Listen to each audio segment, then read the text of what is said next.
Welcome to Scriptural Science, a presentation of Truth and Life Institute, Boston, Massachusetts, and Oba, Nigeria. The following is a subsection of the book. Life is a Journey in God Through God, written and published by Ifeanyi Chukwujima, scriptural scientist and a servant of God. This subsection's ID is Journey in God, Book 3:1. Creation Timetable according to the Bible. The following is the timetable of all creations as written in the Bible. However, due to the limitations of audio recording, the details on the table can only be understood in the PDF version of this presentation. Figure 1. This is the accurate depiction of God's creation timeline as recorded for us in the Bible. God is all knowledge and has no interest whatsoever in any back and forth.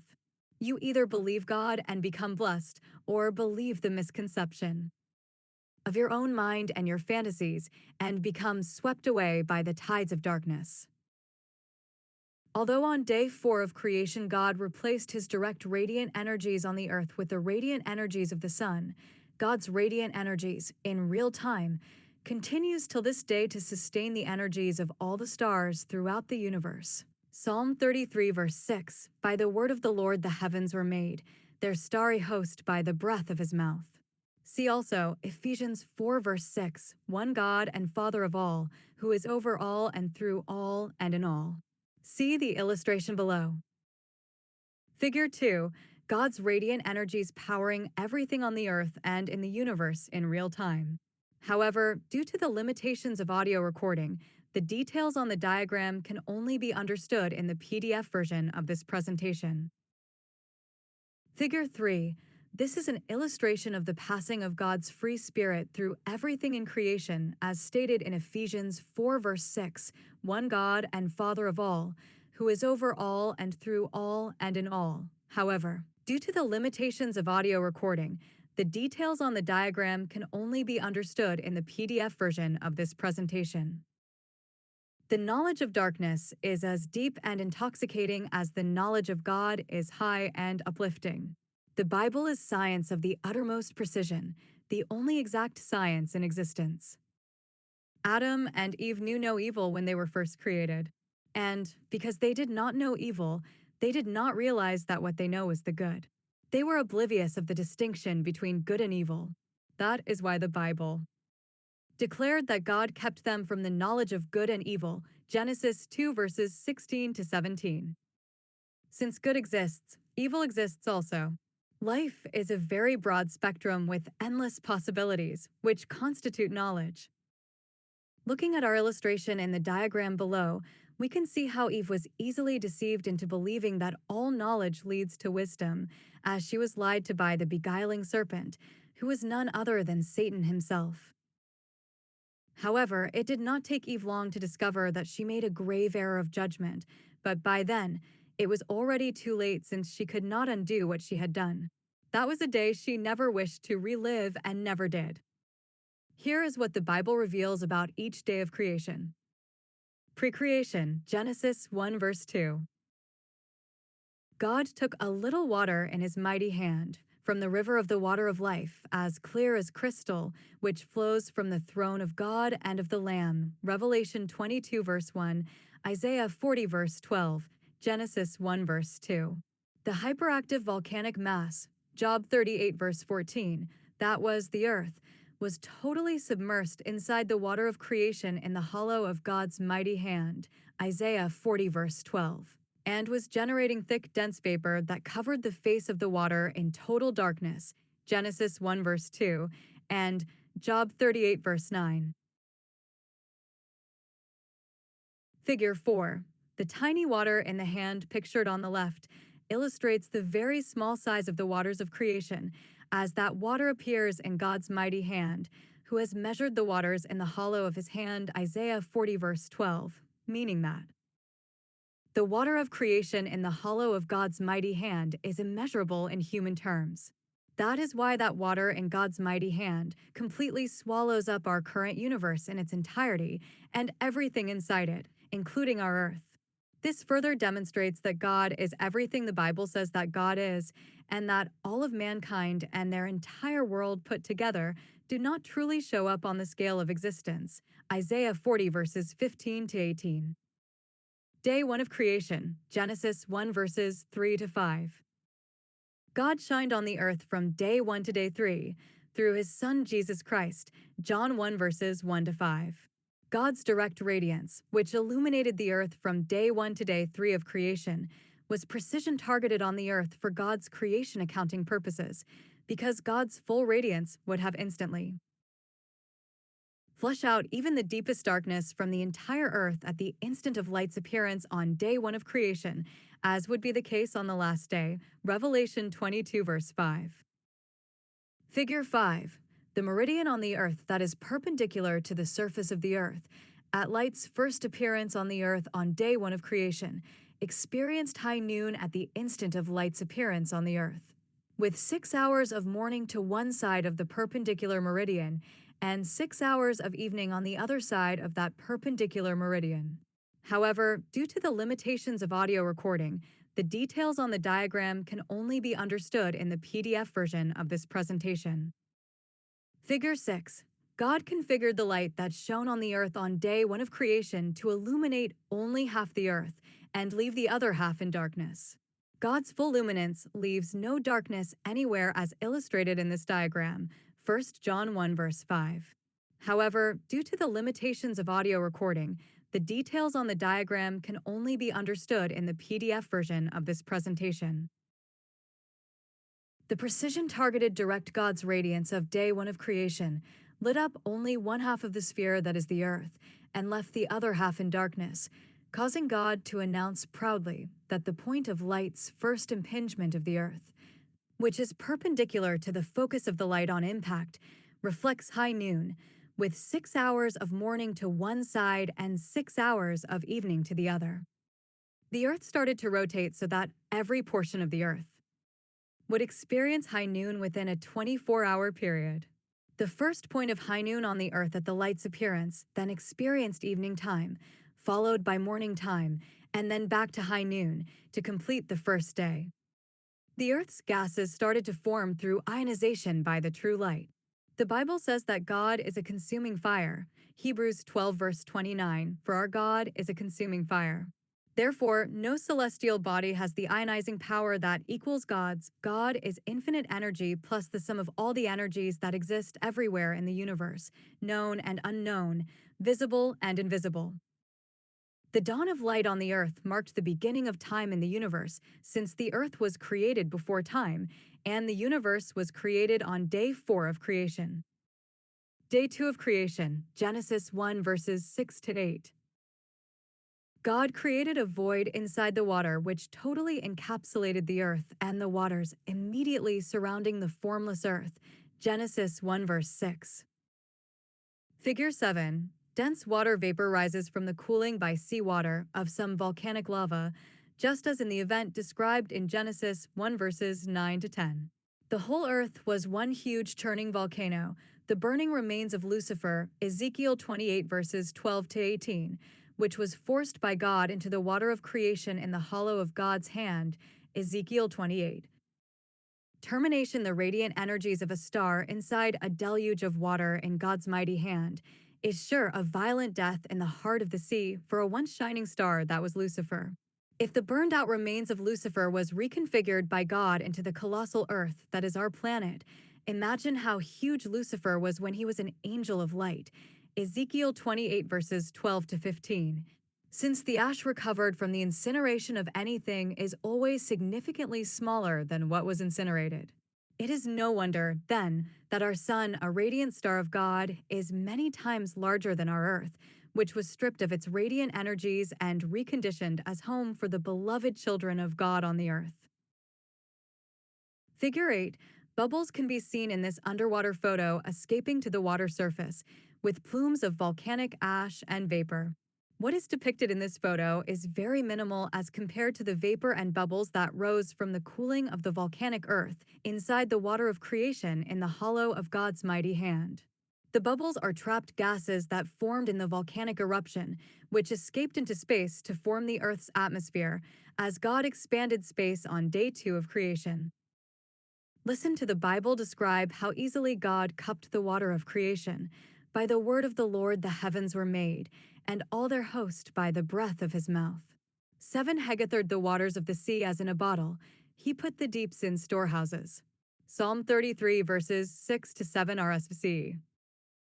This passage, and many other passages like it in the Bible, are interpreted differently in today's Bible versions, because even the Christians who interpret these various versions of the Bible have not recognized the true size of their God, as a truly infinite being who holds our entire universe in one hand, while easily upholding the sprawling space of heaven in which he majestically dwells.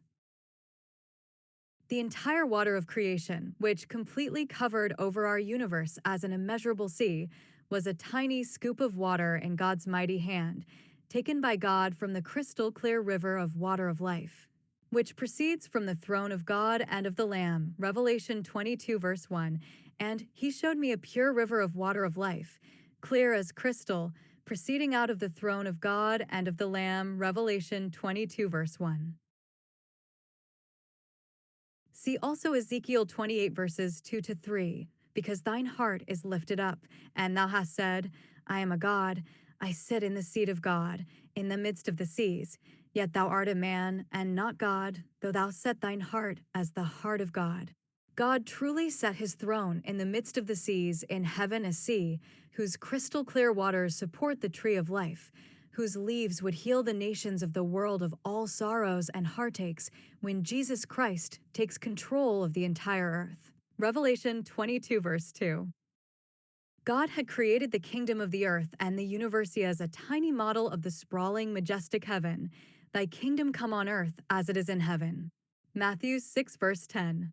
But human rebellion caused God to break up the single landmass of the earth into continents, about 101 years after the great flood had receded from the land. King David talked about the river of the water of life in relation to Jerusalem. In the following passage in the Psalms, there is a river whose streams make glad the city of God, the holy place where the Most High dwells. Psalm 46 verse 4. Figure 9. The water, which God had pushed out of space when he created space entirely inside the water of creation in the hollow of his mighty hand, remains outside the universe till this today. However, due to the limitations of audio recording, the details on the diagram can only be understood in the PDF version of this presentation. Space is infinitely larger than the Earth.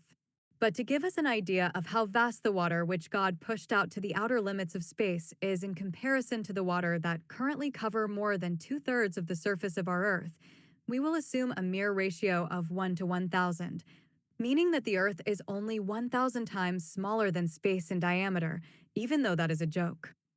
Our assumptions. Earth's radius equals 1 foot. Water covers the Earth to the depth of 1 foot, making the radius of Earth and Earth's water 2 feet. Radius of space equals 1,000 feet. Water outside space also covers space only to the depth of 1 foot. Using the following sphere formula. Volume of sphere equals 4 times pi times radius to the 3rd power divided by 3. Here is what we got. Volume of Earth's landmass equals 4.19 cubic feet. Volume of Earth's landmass and Earth's water equals 33.5 cubic feet.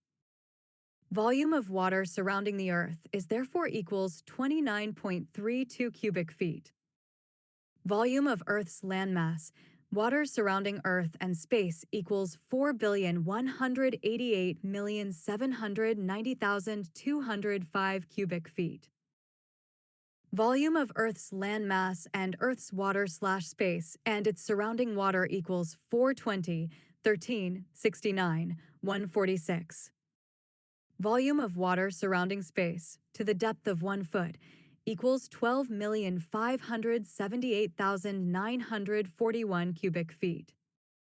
This means that if a depth of 1 foot of water over the Earth comes out to 29.32 cubic feet of water, A depth of 1 foot of water on the outside perimeters of space will yield 12,578,941 cubic feet of water, meaning that God pushed out a whole lot more water outside space that God left around the earth. When God separated waters from waters in Genesis 1 verses 6 to 8.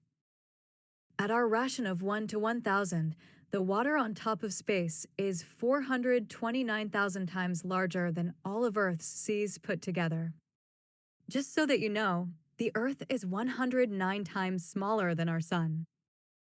And our Sun is the smallest star in the universe, with billions of stars in just our galaxy, the Milky Way alone, when there are billions of galaxies in the universe. If that much water is pushed to the outer limits of space by God on day 2 of creation, why are scientists searching to discover water elsewhere in the universe?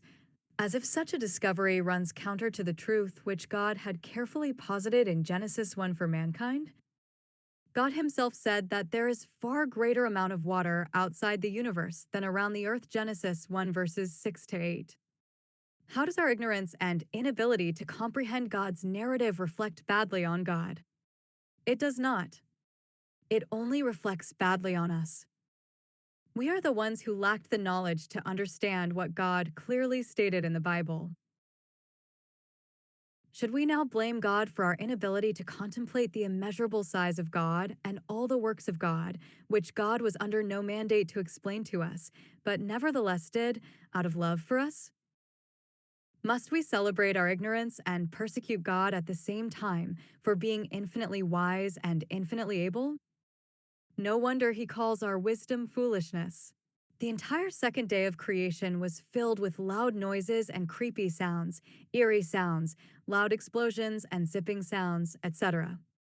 Day 3 of creation, Genesis 1 verses 9 to 13. At God's command, Genesis 1 verse 9, the following events took place. Land came out of the water through unprecedented volcanic eruptions. Water channels got trapped inside the earth, cooling the earth and forming water reservoirs to feed rivers and streams. Genesis 2 verses 5 to 6. Tsunamis ensued, violently clapping over the new land, cooling it, wetting it, and weathering it.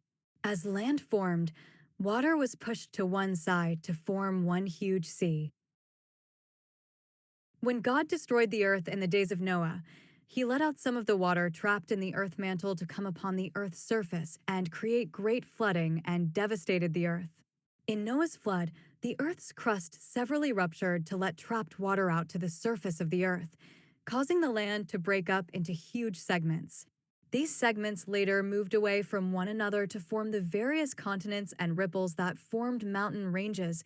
The continental drift, Genesis 10 verse 25, one was named Peleg, because in his time the earth was divided. Peleg was the 5th generation from Noah, born 101 years after the flood. At God's command, Genesis 1 verse 11, the land that was formed and weathered earlier in the day produced vegetation. Genesis 1 verse 12, the land produced vegetation, plants yielding seeds, and the fruit trees, whose seed was in itself, all after their own kinds. We should all remember that as human generation progressed on the earth, God made a plant grow overnight and produced enough foliage to provide shade for Jonah to stay under while Jonah was protesting God's leniency with the people of Nineveh. The plant then died by dawn the next day, arousing greater anger in Jonah. Jonah 4 verse 10, it sprang up overnight and died overnight. Jonah's overnight plant was a repeat of God's planting of vegetation of day 3 of creation, to demonstrate to mankind that Genesis chapter 1 was the accurate account of God's creation of everything on the earth and in the universe in 6 literal 24-hour days. The Earth's atmosphere was completed between day 2 and day 3, since on day 3, God created plants on the Earth, which depends on minerals from watered Earth, gases from the atmosphere, and light energy from the light. The Earth had no atmosphere until space was created on day 2. The Garden of Eden was planted by God on day 3 to accommodate and provide for the man and the woman God would make on day 6 of creation.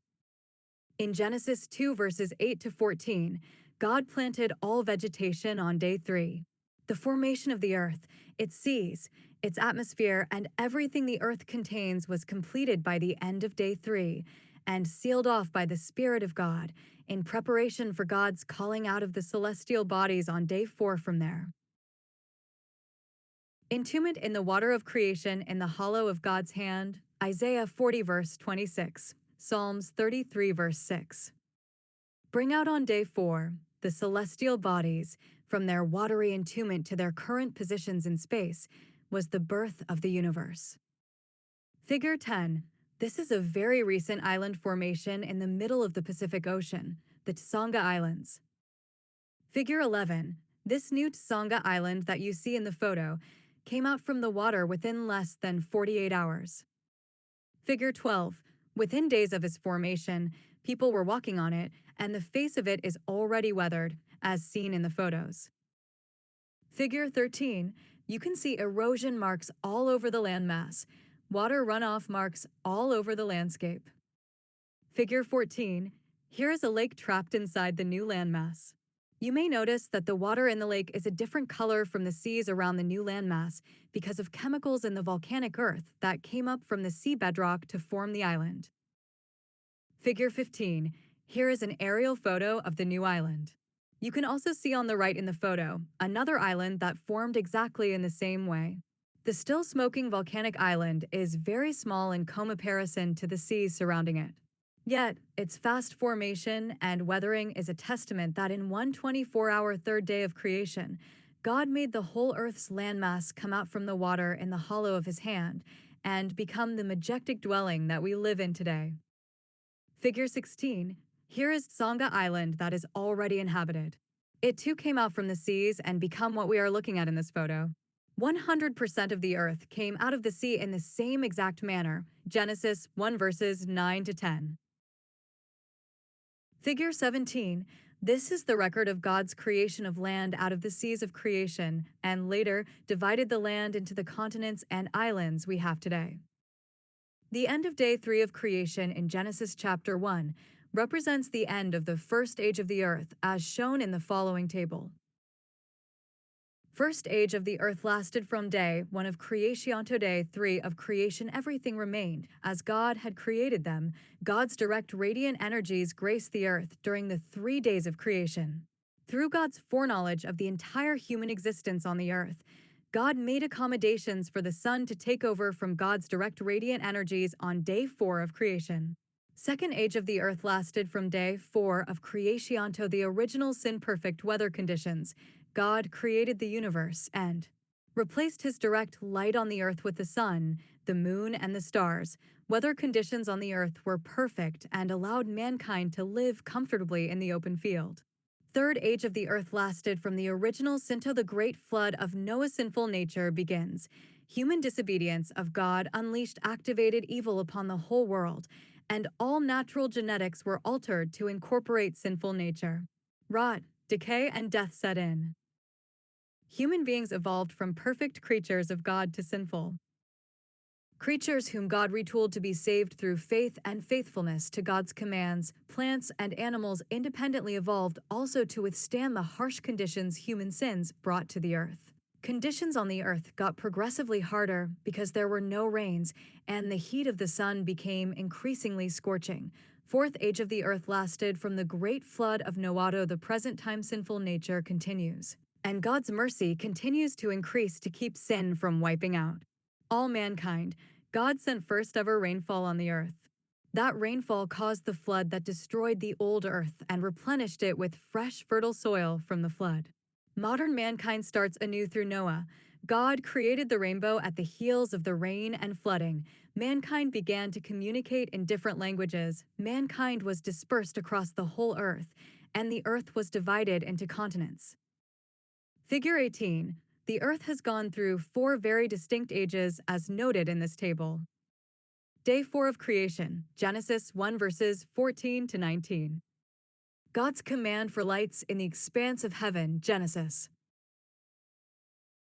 1:14-19, marshaled the celestial bodies from their entombment inside the water of creation in God's hand to their current position in the space of the universe. and the universe came to being. Expanding space inside water drew a vacuum in space, with the Earth, its plant life, its seas, and its atmosphere, which were at the core of space, held together and held in place by the Spirit of God as gravity. Throughout God's dispersion of the celestial bodies in space in the 24 hours of day 4, the Spirit of God also protected the Earth, its fragile vegetation, and its atmosphere from being adversely affected by the energies that brought the celestial bodies to their predestined position in space on that fourth day of creation. This is God demonstrating his infinite capacity to contain and protect whatever he chooses to contain and protect. God's birthing of the universe did not start time, nor life, nor light, nor the earth, nor Earth's seas, nor the Earth's atmosphere, nor weather conditions as the world scientists had claimed.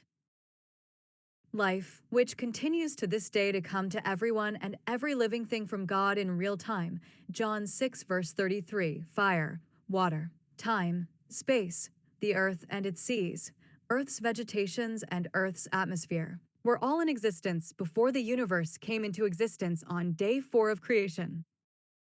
The fires and light of the stars in the universe are all imprints of the true light, who replaced himself in the universe with the sun, moon, and stars on day 4 of creation. When the universe came into existence on day 4 of creation, the earth started to revolve around the sun to make the year. The earth also started to oscillate 23 degrees to the south and 23 degrees to the north to create seasons. God also created the moon on day 4 to reflect the light from the sun and illuminate the night. This was also to serve as a sign, to point mankind to the sun and the stars being imprints of the true light that shined on the earth from day 1 to day 3 of creation. The fires of the sun and the stars in the universe are not sustained by infinite reservoir of hydrogen gas as the world scientist proposed. God in real time sustains the fires of the sun and all the stars in the universe. Psalms 33 verse 6. The way God breathed the breath of life into Adam in Genesis 2 verse 7, and Adam became a living being and continued to breathe by God's continued breath coming into Adam's body, John 6 verse 33, throughout the 936 years of his life on the earth, was the same exact way God had breathed exuberance energies, Psalms 33 verse 6, into the sun and all the stars in the universe, and continues to this day to sustain their exuberant energies. Isaiah 24 verses 21 to 23, Isaiah 34 verse 4, Revelation 6 verses 12 to 14, etc., until the last day.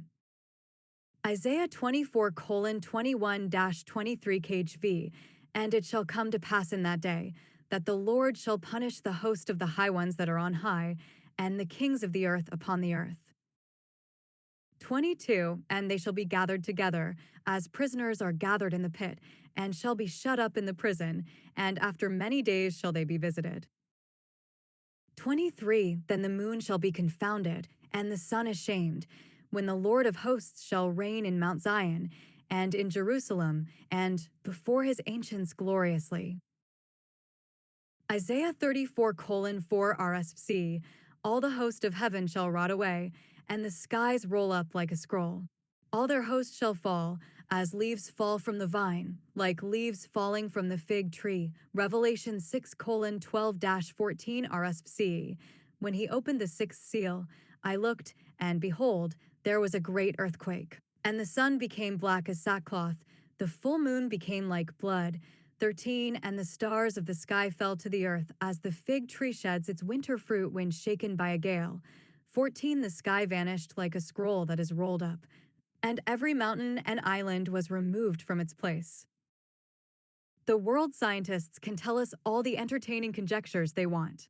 But the Bible tells us for sure that the life and exuberance in everything on the earth and in the universe flows from God in real time. John 6 verse 33, Ephesians 4 verse 6, one God, above all, through all, and in all. And because God lives from everlasting to everlasting and had assured us that nobody can ever take anything away from him, We trust that everything does come from God and would continue to last if God says that it will continue to last, or would come to an end if God says that it would come to an end. See the diagram below.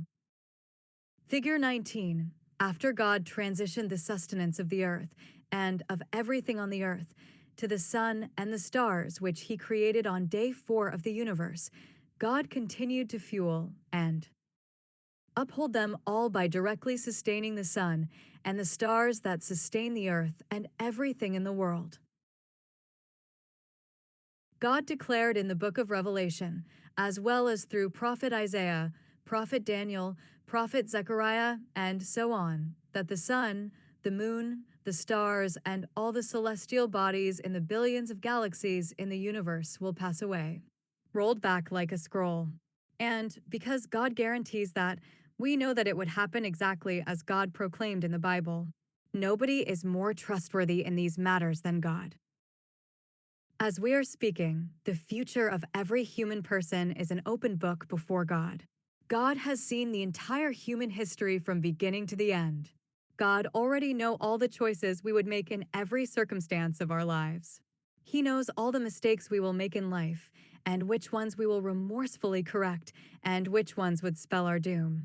This is the reason why the Bible talks about those whose names are written in the book of life. The books mentioned in Revelation 20 verse 12 have already been written and sealed by God because the entire human history is already known to him. That is why he already knew that human beings would not be able to change their ways and become successful in averting the destruction of the end times that are looming. It is also why he proclaimed in the Bible that he tells the end from the beginning. The way God sets up life, the beginning is also the end. Life is like a circle, as illustrated here. Figure 20. The entire human history of the planet Earth has already unfolded before God. God knows the end of it all as well as he knows the beginning of it. He knows in full our individual histories from the beginning of our lives to the very end of it. That is why God had sealed the book of life even before the time, the world, and the universe, and any of us is placed in this world. Yet, if we choose today to obey Jesus Christ and live in accordance with his commands, we will each regain the humanity we each lost to the sinful nature, God's perfect love and be. Figure 21. The crystal water of water, which God pushed to the outer perimeters of the universe to create space, is still out there till this day. Figure 22. Current day Earth, universe, and heaven configuration. Here are some relative distances in our universe as estimated by world scientists. Figure 23, lengths of day and length of year of various planets in the universe. Figure 24, scriptural science combines the Bible information with natural knowledge to clearly produce the truth as God has conveyed it in the Bible. Day 5 of creation, Genesis 1 verses 20 to 23. On day 5 of creation, God created all sea animals and all the birds. He commanded for them and acted on his command, Genesis 1 verses 21 to 22. Day 6 of creation, Genesis 1 verses 24 to 31. On day 6 of creation, God created all land animals, Genesis 1 verses 24 to 25. Finally, God created man. He created both man and woman on this day 6 of creation. Adam was first and Eve followed later that day. So God created man in his own image. In the image of God created he him, male and female. Created he them. And God blessed them, and God said unto them, Be fruitful and multiply, and replenish the earth, and subdue it, and have dominion over the fish of the sea, and over the fowl of the air, and over every living thing that moveth upon the earth. And God said, Behold, I have given you every herb-bearing seed, which is upon the face of all the earth, and every tree, in the which is the fruit of a tree yielding seed. To you it shall be for meat. And to every beast of the earth, and to every fowl of the air, and to everything that creepeth upon the earth, wherein there is life, I have given every green herb for meat. And it was so. Genesis 1 verses 27 to 30. And God saw everything that he had made, and behold, it was very good. And the evening and the morning were the 6th day. Genesis 1 verse 31. Thus the heavens and the earth were completed in all their vast array. Genesis 2 verse 1. Day 7 of creation. Genesis 2 verses 2 to 3. By the seventh day, God had finished the work he had been doing, so on the seventh day he rested from all his work. 3. Then God blessed the seventh day and made it holy, because on it he rested from all the work of creating that he had done. Genesis 2 verses 2 to 3.